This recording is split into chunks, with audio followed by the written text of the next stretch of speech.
আবু জাহেল প্রত্যেক তাবুতে তাবুতে গিয়ে বলেছে আমাদের এইখানে একটা পাগল হয়েছে, জেনে ধরছে দেয়, নাম তার মোহাম্মদ, নাউযুবিল্লাহ। পাগল হয়েছে, জেনে ধরেছে। এই লোকটার কাছে কিন্তু যাবা না, এবং কি বলে তা শুনবাও না।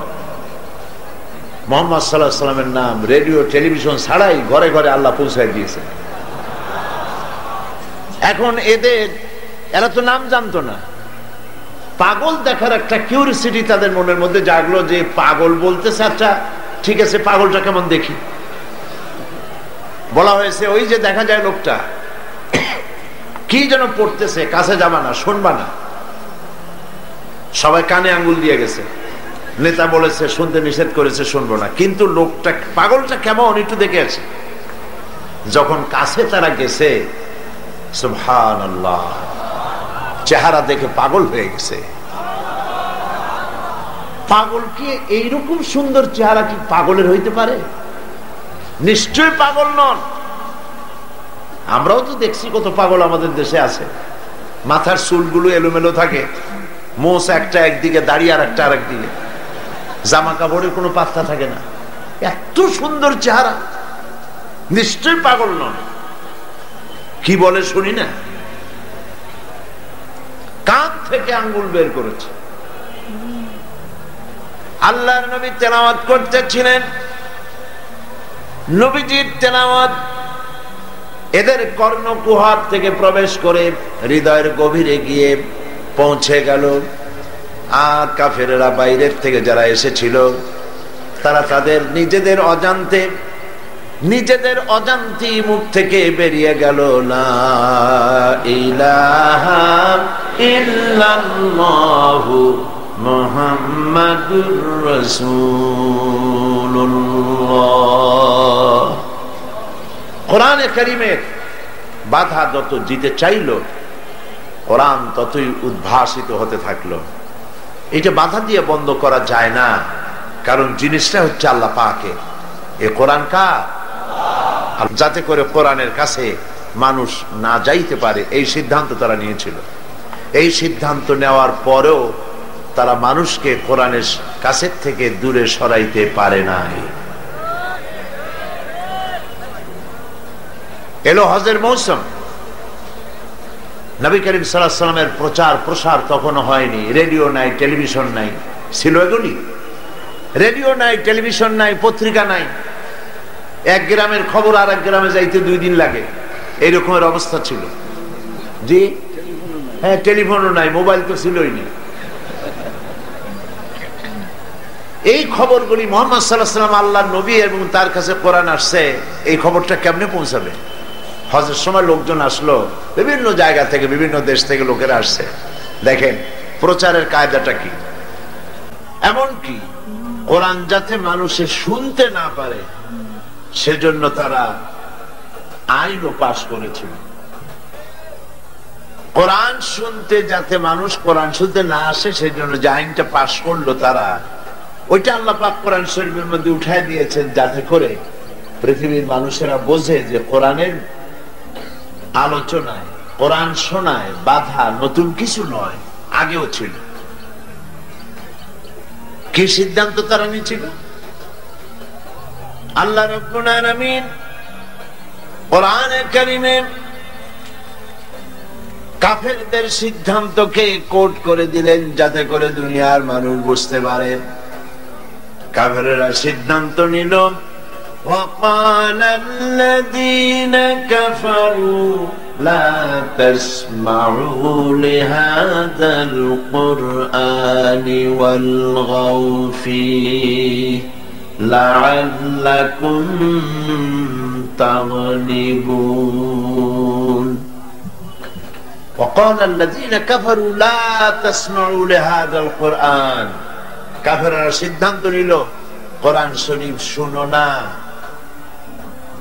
কোরআন তাদের জন্য বিপদ, কোরআন শুনো না, কোরআনের কাছে যেও না, কোরআন যেখানে পড়া হয়, আলোচনা হয়, সেখানে বাধা দাও, সেখানে হই হুল্লোড় করো, চিৎকার দাও, ত্রাস সৃষ্টি করো। নবী করিম সাল্লাল্লাহু আলাইহি ওয়াসাল্লাম জাদুকর ছিলেন না, নাউযুবিল্লাহ।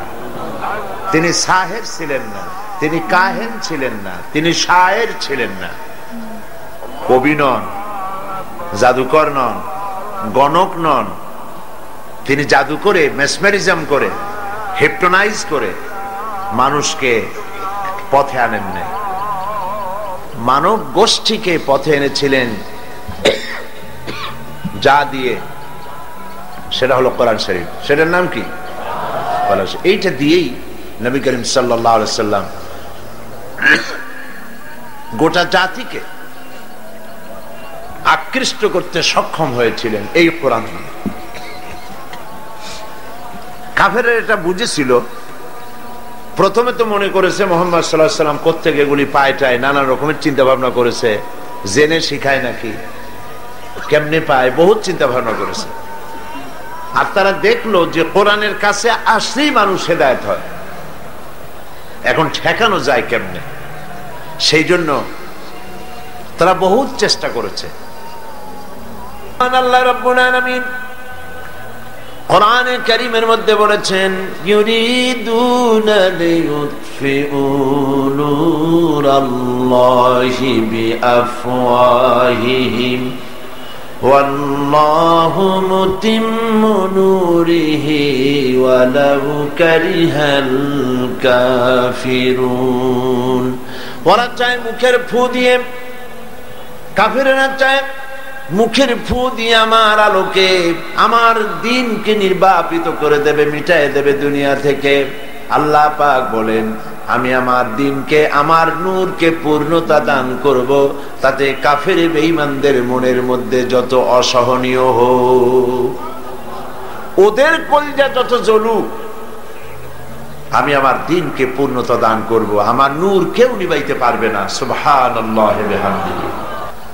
আল্লাহর পক্ষ থেকে মানুষের জন্য আর কোনো কথা আসবে না, যা বলার সব আল্লাহ বলে দিয়েছেন।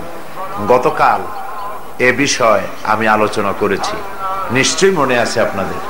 কোরআন মেনে চলো, কোরআনকে, কোরআনের আনুগত্য করো, কোরআন বোঝো এবং কোরআনের উপরে জীবন চালাও। সব আছে কোরআন শরীফে, কি নাই? আপনার কোন জিনিস প্রয়োজন জীবন চালাতে আর কোরআনে নাই সেটা বলুন। আপনি আপনার যা প্রয়োজন সব এখানে আল্লাহ পাক বলে দিয়েছেন। তিবিয়ানান লিকুল্লি শাই, খুলে খুলে সমস্ত বিষয়গুলি আল্লাহ পাক কোরআনে কারীমের মধ্যে বর্ণনা করে দিয়েছেন। প্রতিবেশীর হক, স্ত্রীর হক, মা বাপের হক, রাষ্ট্রের হক, রাষ্ট্র পরিচালনা কিভাবে করবেন, যুদ্ধ কিভাবে করবেন, কার সাথে করবেন, কার সাথে করবেন না, কার সাথে সন্ধি করবেন, কার সাথে চুক্তি করবেন, আপনার সম্পদ বন্টন মরে যাওয়ার পর কেমনে হবে, কি নাই, পাক পবিত্রতা অর্জন থেকে শুরু করে রাষ্ট্র পরিচালনা পর্যন্ত সব আল্লাহ কোরআনে শিখাইলেন। কিন্তু আমাদের কপাল খারাপ, কোরআন শরীফের কাছে আমরা এই সব জিনিস আনতে গেলাম না। কি আনতে গেলাম? গরু চুরি হয়ে গেছে, চাল পোড়া দেন। বউর স্বর্ণের অলংকার হারায় গেছে, একটু কালিজিরা পড়ে দেন। হায়রে পোড়া কপালিয়া মুসলমান। ধরুন কারো বাড়ি কোরআন শরীফ যাদের কাছে, তারাই তো পৃথিবীতে এখন মার খাচ্ছে বেশি। এটা ঠিক কিনা? এটা সত্য কিনা? পৃথিবীতে মুসলমান আজ মার বেশি খাচ্ছে। এই মার খাওয়ার কারণ কোরআন থেকে দূরে সরে যাওয়া। এই কোরআনে কারীম যদি আমরা বুঝতে পারি এবং জীবনের উপরে চালু করতে পারি, আমাদের ভাগ্য আবার সেই পথে ফিরে আসবে। আবার গোটা পৃথিবী মুসলমানদের আনুগত্য স্বীকার করবে, দুনিয়ায় সুখ হবে, শান্তি হবে। কিভাবে হবে সেই কথাগুলি আমি গতকাল আপনাদের সামনে আলোচনা করেছিলাম সূরা আন-নাহল থেকে। আল্লাহ রাব্বুল আলামিন কোরআনে কারীমের মধ্যে সূরা আন-নাহলের প্রথম রুকুর শেষ আয়াতে আল্লাহ পাক বলছেন, ওয়া আলাল্লাহি কাসদুস সাবিলি ওয়া মিনহা জাইর ওয়ালাউ শাআ লাহাদাকুম আজমাইন। আর আল্লাহ পাকের উপরে দায়িত্ব হচ্ছে, আল্লাহ পাক বলছেন আমার হক, আমার দায়িত্ব সোজা রাস্তা বলে দেওয়া, সোজা রাস্তা বলে দেওয়ার দায়িত্ব আমার। যেখানে রয়েছে বাঁকা পথ, এই পৃথিবীতে অসংখ্য বাঁকা পথ আছে, সেই বাঁকা পথে চলবেন না সোজা পথে চলবেন? বলেন কোন পথে চলবেন? সেই সোজা পথ কারা দেখিয়েছেন? আল্লাহ নবীরা দেখিয়েছেন। সেই কথাগুলি গতকাল আমি বলতেছিলাম যে আল্লাহ এমন হয়েছে যে মাহফিলের একদম কাছে, কিন্তু মাহফিলে আসা কিসমতে হয় নাই। হয়েছেন এরকম? এটি হচ্ছে তাকদীর, মুকদ্দর। আল্লাহ পাক যার তাকদীরে যা রেখেছেন। কেউ তো তাস খেলছে, ক্যারাম বোর্ড খেলছে, চা খাইতেছে, গল্প করতেছে, খামোকা হাঁটতেছে, সিনেমা দাম চাবাইতেছে, মাহফিলে আসা কিসমতে হয় নাই। এটি অবশ্যই আল্লাহ পাকের কৃতজ্ঞতা স্বীকার করতে হবে। যাজ সিলেটের ঐতিহাসিক মাদ্রাসা ময়দান মাঠে, মাদ্রাসা ময়দানে, মাদ্রাসা মাঠে এই বিশাল জনতাকে আল্লাহ পাক উপস্থিত করেছেন। এটি আল্লাহ পাকের দরবারে শুকরিয়া আদায় করার বিষয়। যাদেরকে যাদেরকে আল্লাহ পছন্দ করেছেন তারাই কেবল আসতে পেরেছেন। মৌলভীবাজার, হেমচুগঞ্জ, ছাতক, সুনামগঞ্জ, গোলাপগঞ্জ, জগন্নাথপুর, পাক নবী প্রেরণ করেছেন পৃথিবীতে বানিয়ে, নবীদেরকে প্রেরণ করেছেন যাতে করে মানুষ নবীদের আদর্শ গ্রহণ করে জীবনের চলার পথের দিশা নিয়ে নেয়। এই নবুয়তের মিশন, এর মধ্যে সর্বশ্রেষ্ঠ নবী যিনি, তিনি হচ্ছেন আমাদের নবী, বিশ্ব নবী মুহাম্মাদুর রাসূলুল্লাহ সাল্লাল্লাহু আলাইহি ওয়াসাল্লাম। আমাদের কল্যাণের জন্য, আমাদের বাঁচার জন্য তার পথকেই ধরতে হবে এবং ওই পথ আমাদেরকে অনুসরণ করতে হবে। আল্লাহ রাব্বুল আলামিন এমন এক নেতা, এমন এক বিশ্ব নবী আমাদেরকে দান করেছেন যার চরিত্রের ব্যাপারে আল্লাহ পাক নিজেই সার্টিফিকেট দিয়েছেন, সার্টিফাই করেছেন। আল্লাহ পাক বলছেন ওয়া ইন্নাকা লাআলা খুলুকিন আযীম, আপনি হচ্ছেন মহৎ চরিত্রের উপরে প্রতিষ্ঠিত, মহান চরিত্রের অধিকারী। আজিম আরবিতে অনেক প্রশস্ত, এটাকে আরবিতে বলা হয় আরি। আর অনেক গভীর, এটাকে আরবিতে বলা হয় আমিক। কিন্তু যেই গভীরতা মাপা যায় না, এত গভীর যে মাপা যায় না, এত চওড়া যা মাপার ফিতা নাই, এটা কি বলা হয়? আজিম। নবী করিম সাল্লাল্লাহু আলাইহি ওয়াসাল্লামের মহান চরিত্র এত বিশাল, আজিম, যা মাপার কোন ফিতা যন্ত্র পৃথিবীতে আবিষ্কার হয় নাই। তিনি হচ্ছেন আসল নেতা। তাকে ফলো করো, তাকে অনুসরণ করো, তিনি যা বলেছেন সেটাই অনুসরণ করো। দেখুন নবী করিম সাল্লাল্লাহু আলাইহি ওয়াসাল্লামের চরিত্র, আখলাক, আখলাকের মেয়ার আল্লাহ কোন পর্যায়ে নিয়ে গিয়েছেন। হ্যাঁ, বড় লেখা, ছোট লেখা, কুলাউড়া, চতুর্দিক থেকে হাজার হাজার মানুষের ঢল নেমেছে। আলহামদুলিল্লাহ বলি। আবার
फूल तो बुलबुल का तरन्नुम भी न हो, चिमने दहर में कलियों का तबस्सुम भी न हो, बलगल उला बिकमालिही कशफत दुजा।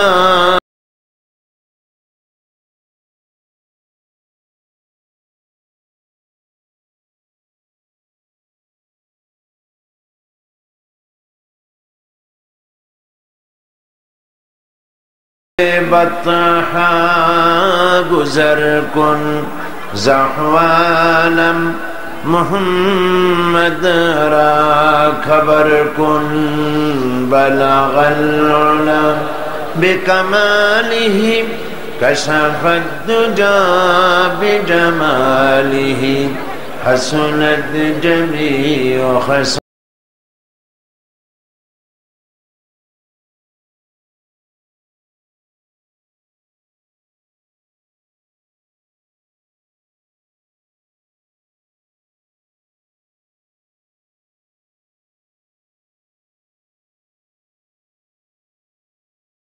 এই বিশাল জনসমুদ্র নিয়ে তোমার দরবারে সিলেটের মাদ্রাসা ময়দান থেকে হাত তুলেছি। মেহেরবানি করে দুরুদ ও সালাম টুকুন সোনার মদিনায় নবী পাকের রওজা মোবারকে পৌঁছে দাও। तमाम পৃথিবীর মাটির নিচে যত মুমিন মুমিনাত শুয়ে আছেন তাদের আরো আর পরে সওয়াব পৌঁছে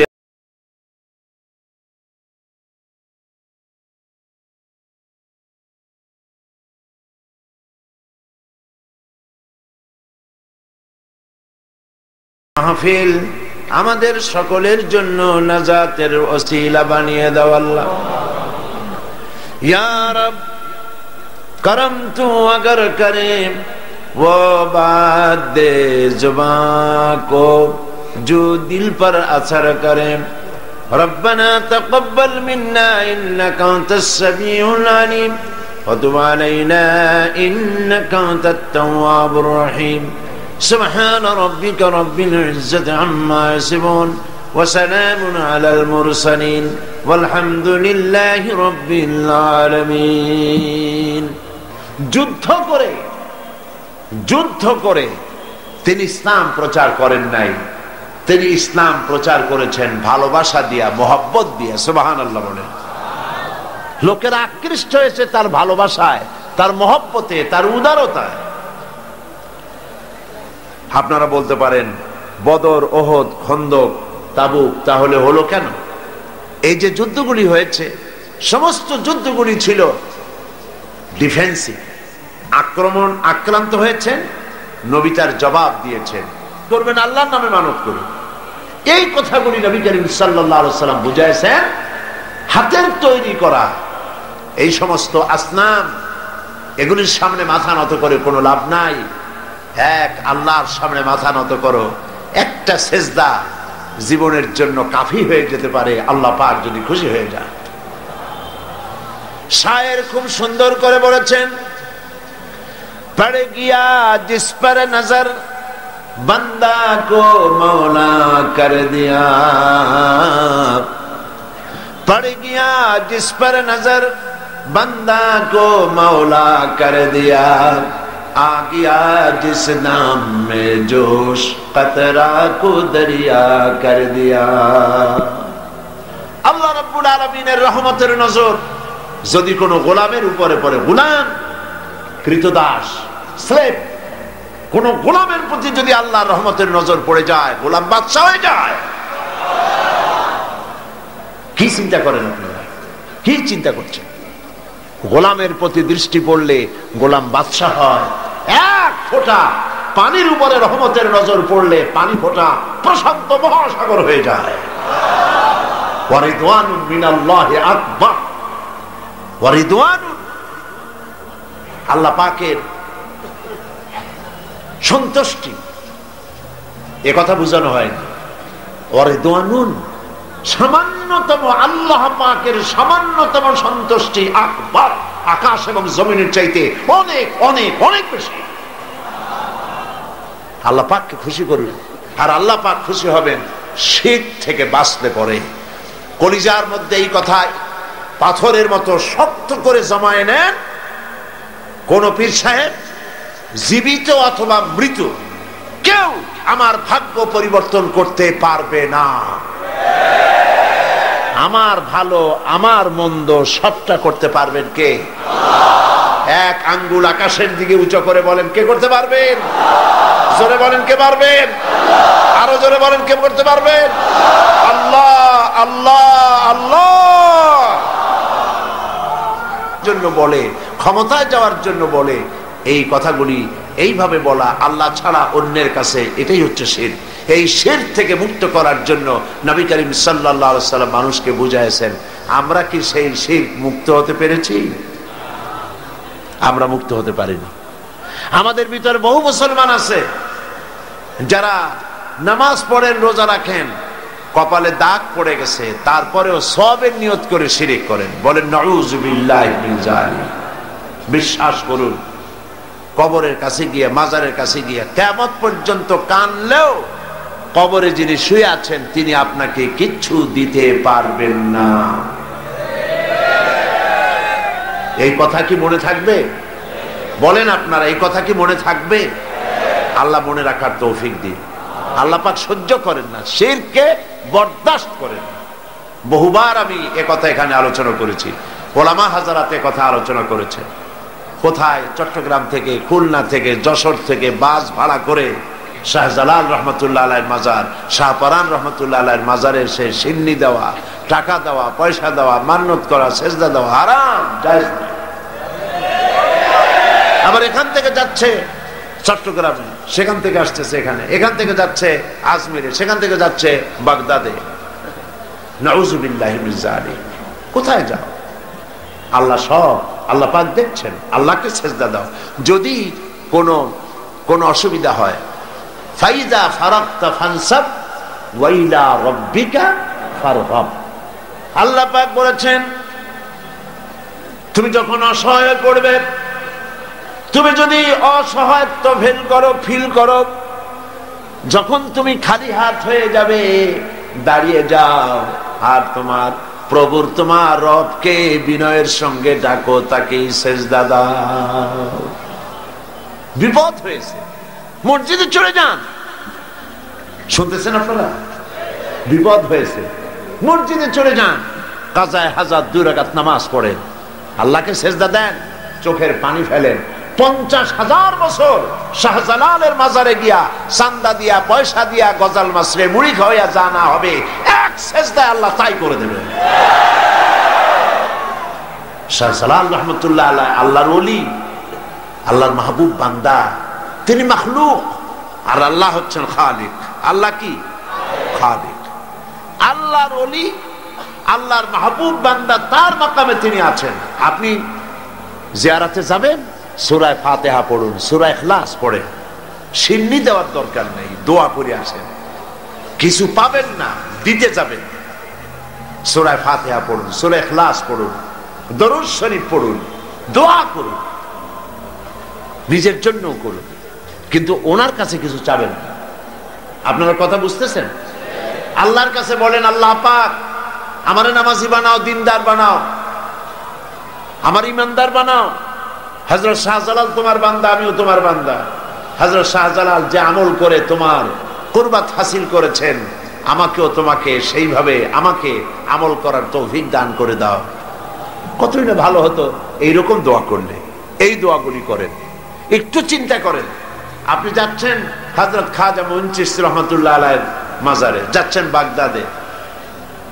আপনি বাংলা ভাষায় গিয়ে বলতেছেন, খাজা বাবা আমি আসছি, আমার তো ছেলে পেলে নাই, আমার একটা ছেলে ফেলে দেন। উনি তো বাংলা জানি, তা আপনার এই কইয়া লাভটা কি? তারপরে উনি ও কবরের মধ্যে আছে, চেতনা আছে না ঘুমায় আছে, না উনি কোথায় আছে আপনি কি তা জানেন? বলেন জানেন? তো খামাখেটা করে লাভটা কি? কমন সেন্সের, কমন বাদ দিয়া শুধু সেন্সও যদি থাকে তো তাই দিয়ে চিন্তা করে লাভটা কি? কোনো লাভ নাই। লাভ হচ্ছে আল্লাহকে সেজদা করে মানত।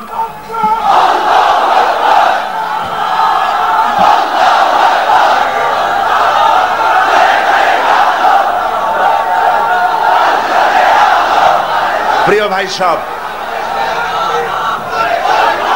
বাস্তব আমরা বহুত করেছি, আপনারাও বহুত শুনেছেন, কিন্তু কিসমত ভালো হবে না যতক্ষণ পর্যন্ত এই শিরক থেকে আমরা বাঁচতে না পারবো। নবী, আল্লাহর নবীরা, পেগম্বরেরা, আম্বিয়া আলাইহিমুস সালামের সর্বপ্রথম দাওয়াত এটাই ছিল, আল্লাহর সাথে কাউকে শরীক স্থাপন করা যাবে না। সাফ, সমস্ত ক্ষমতার মালিক আল্লাহ সুবহানাহু ওয়া তাআলা, যা প্রয়োজন আল্লাহকে বলেন। আল্লাহর কাছে যেতে চান? আমি জবাব চাচ্ছি, আল্লাহর কাছে যেতে চান? সবাই চান? আল্লাহ পাক বলছেন, আমার কাছে যদি আসতে চাও ওয়াসজুদ ওয়াক্তারি। সুবহানাল্লাহ, ওয়াসজুদ ওয়াক্তারি, সিজদা দাও আর আমার কাছে এসে যাও। সুবহানাল্লাহ, সিজদা দিলেই কাছে আসবা, সিজদা ছাড়া কাছে আসা যাবে না। যত সিজদা দিবে ততই কাছে চলে আসবে। এই জন্য নবীজির কাছে প্রশ্ন করা হয়েছে, বান্দা আল্লাহর নিকটবর্তী হয় কখন? নবীজি বলেছেন, বান্দা যখন সিজদা দেয়, বান্দা একদম আল্লাহ রাব্বুল আলামিনের কাছে চলে যায়। সিজদা যখন দিবে, চিন্তা করবেন আল্লাহ পাকের কদম মোবারকের উপরে আমার মাথা রেখে দিলাম। কলিজা ঠান্ডা হয়ে যাবে এরকম একটা সিজদায়, কলিজা ঠান্ডা হয়ে যাবে একটা সিজদায়, মাথা উঠাইতে ইচ্ছা করবে না। যদি এই খেয়াল করতে পারেন যে আমার মাথা, আমি আমার আল্লাহ, আমার রব, আকাশ এবং জমিনের মালিক আল্লাহ পাকের পায়ের উপরে আমার মাথাকে ছেড়ে দিলাম। এটি হচ্ছে সিজদার ধরন। শিরক থেকে বাঁচতে হবে, এটাই নবীদের দাওয়াত ছিল। আল্লাহ পাক বলছেন, সোজা রাস্তা বলে দেওয়ার, ও আলাল্লাহি কাসদুস সাবিল, সোজা রাস্তা বলে দেওয়ার দায়িত্ব আমার। এ হলো সেই সোজা রাস্তা, যেই রাস্তায় আল্লাহরে পাওয়া যাবে। নবীজি মক্কা নগরীতে 13টি বছর নবুয়ত পাওয়ার পর 13টি বছর ধরে এই দাওয়াতগুলি দিয়েছিলেন। তাই স্বার্থবাদীরা সহ্য করতে পারে নাই বলি নবীকে মারধর করেছিল। নবীজি তিনি বলেন নাই, এই মক্কার আমি ক্ষমতাধর হব, আমি মক্কার মালিক হব, সোনা চাই, দানা চাই, টাকা চাই, পয়সা চাই, বলেন নাই। তিনি শুধু এই কথাগুলি বলেছেন, এক আল্লাহর গোলামি করো। এই কথাই তারা বরদাস্ত করতে পারে নাই বলে আবু জাহাল, আবু লাহাব, কাফের বেঈমানগুলি আবু তালিবের কাছে গিয়ে যখন প্রস্তাব করেছিল মুহাম্মদ সাল্লাল্লাহু আলাইহি সাল্লামকে বলেন লা ইলাহা ইল্লাল্লাহ দাওয়াত যেন না দেন, এর বিনিময়ে টাকা পয়সা সোনা দানা যা চাই সব দেব। হুজুরের কাছে প্রস্তাব এলো, নবী করিম সাল্লাল্লাহু আলাইহি সাল্লাম বলেন, চাচাজি ওরা যেটা দিতে পারি সেটা তো স্বাভাবিক, যেটা দিতে পারবে না তাও যদি দিতে পারে, যেমন আকাশের সূর্যটা ধরে এনে ওরা যদি আমার ডান হাতে তুলে দেয়, আকাশের পূর্ণিমার চাঁদ ধরে এনে যদি আমার বাম হাতে তুলে দেয়, এর বিনিময়ে এক মুহূর্তের জন্য তাওহীদের দাওয়াত বন্ধ করে দেব না। আমি আসছি তো এই কাজ করার জন্য, তাওহীদ, তাওহীদ প্রতিষ্ঠার জন্য। মানুষের চিন্তা চেতনা সব ঘুরাইয়া আল্লাহর দিকে। কার দিকে? আগুনের দিকে নয়, মূর্তির দিকে নয়, কোন মানুষ কোন ব্যক্তির দিকে নয়, চেহারা ঘুরাইয়া ডাইরেক্ট আল্লাহর দিকে করার জন্যই আল্লাহ পাক নবীদেরকে প্রেরণ করেছিলেন। এগুলি ছিল নবীদের দাওয়াত। 13 বছর এই কাজ তিনি করলেন। এখন এসেছে আল্লাহ পাকের, গতকাল আমি প্রশ্ন করেছিলাম জমিন কার, মানুষ কার, বাতাস কার, আকাশ কার? কি বলছিলেন? সেই আল্লাহর আইনকে ইমপ্লিমেন্ট করার জন্য একটা রাষ্ট্র শক্তি দরকার। সেই রাষ্ট্র শক্তি, রাষ্ট্রীয় পাওয়ার আনার মতো যোগ্যতা সম্পন্ন, চালাবার মতো যোগ্যতা সম্পন্ন লোক দরকার। আল্লাহ পাক 13 বছর বসে সেই লোক নবী করিম সাল্লাল্লাহু আলাইহি সাল্লামকে দিয়ে তৈরি করালেন। আল্লাহর সিস্টেম ভিন্ন, যে যা পারে না আল্লাহ তারে তা দিয়ে তা করানো না।